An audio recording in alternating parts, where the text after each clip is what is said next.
रहस्यमय प्राकृतिक हिंदी कहानी। गांव के एक छोर पर एक घना जंगल था जिसे लोग काला वन कहते थे। इस जंगल के बारे में कई किस्से मशहूर थे। कहते थे वहां रात के समय अजीब अजीब आवाजें सुनाई देती थी। गांव के बुजुर्गों का कहना था कि जंगल में एक रहस्यमयी झील है जो दिन में शांत दिखती है लेकिन रात में जीवंत हो जाती है। एक बार गांव के दो जिज्ञासु दोस्त अर्जुन और विकास इस झील का रहस्य जानने के लिए जंगल में जाने का साहस करते हैं। रात का समय था और चांदनी अपनी हल्की रोशनी से जंगल को और भी रहस्यमय बना रही थी। वे दोनों झील तक पहुंचे। झील का पानी चांदनी में चमक रहा था। अचानक झील के बीच से हल्की नीली रोशनी उठने लगी। अर्जुन और विकास ने पास जाकर देखा तो उन्हें पानी में एक सुंदर चमचमाता पत्थर दिखाई दिया। जैसे ही उन्होंने उसे छूने की कोशिश की, झील के पानी में लहरें उठी और अचानक वहां एक अद्भुत आकृति प्रकट हुई।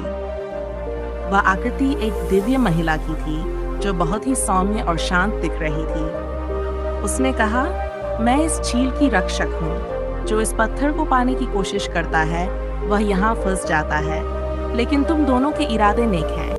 मैं तुम्हें एक वरदान देती हूँ। इस पत्थर की चमक तुम्हारे जीवन में सुख, शांति और चांद का प्रकाश फैलाएगी, लेकिन याद रखना, इसे लालच से कभी छूने की कोशिश मत करना। दोनों दोस्त भय और रोमांच के बीच हाँ में सिर हिला दिए। आकृति गायब हो गई और झील फिर से शांत हो गई। उस रात से अर्जुन और विकास ने जीवन में कभी झूठ या लालच नहीं किया। वे हमेशा झील की कहानी सुनाकर लोगों को सच्चाई और अच्छाई का संदेश देते रहे। उस दिन से काला वन अच्छाई और रहस्य की मिसाल बन गया।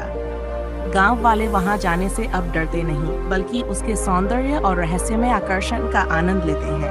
अर्जुन और विकास ने काला वन में झील की दिव्य महिला से जो ज्ञान और प्रेरणा पाई थी, वह उनकी जिंदगी का हिस्सा बन गई। लेकिन कहानी यहीं खत्म नहीं हुई। कुछ सालों बाद गांव में एक अमीर व्यापारी रघु आकर बसा। उसने झील की कहानी सुनी और सोचा, अगर उस पत्थर में इतना जादू है तो उसे बेचकर मैं अमीर से और अमीर बन जाऊंगा। लालच ने उसकी आंखों पर पट्टी बांध दी। उसने रात के समय जंगल में जाकर पत्थर चुराने का मन बना लिया। एक अंधेरी रात जब पूरा गांव सो रहा था, रघु काला वन में घुस गया। झील तक पहुंचने में उसे डर नहीं लगा, बल्कि उसके मन में लालच और जोश भरा हुआ था। जैसे ही उसने झील में झिलमिलाते पत्थर को देखा, वह उसे निकालने के लिए झुक गया। पत्थर को छूते ही झील के पानी में भयानक हलचल मच गई। पानी से एक काले धुएं जैसी आकृति निकली। ये वही दिव्य महिला थी, लेकिन इस बार वह गंभीर और क्रोधित लग रही थी। उसने गूंजती हुई आवाज में कहा, तुमने चेतावनी की अवहेलना की। यह पत्थर केवल अच्छाई और सत्य के लिए है। तुमने इसे लालच से छुआ, अब तुम्हें इसके परिणाम भुगतने होंगे। रघु भयभीत हो गया और उसने माफी मांगी, लेकिन उसकी माफी बेकार थी। आकृति ने कहा, यह झील न केवल अच्छाई का प्रतीक है, बल्कि यह बुराई का भी न्याय करती है। अब तुम इस झील का हिस्सा बन जाओगे। इतना कहकर झील का पानी रघु को अपनी ओर खींचने लगा। वह मदद के लिए चिल्लाने लगा, लेकिन उसके चीखें जंगल के सन्नाटे में गुम हो गई। धीरे धीरे वह झील में समा गया। अगले दिन अर्जुन और विकास ने रघु को गायब पाया।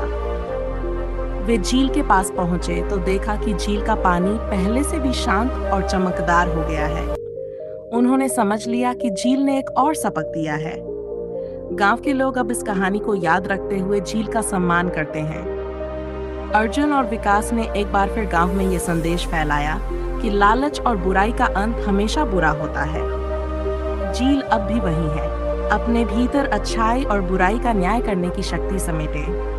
जो इसे सच्चे दिल से देखता है उसे शांति मिलती है, और जो इसे लालच से छूता है वह अदृश्य हो जाता है।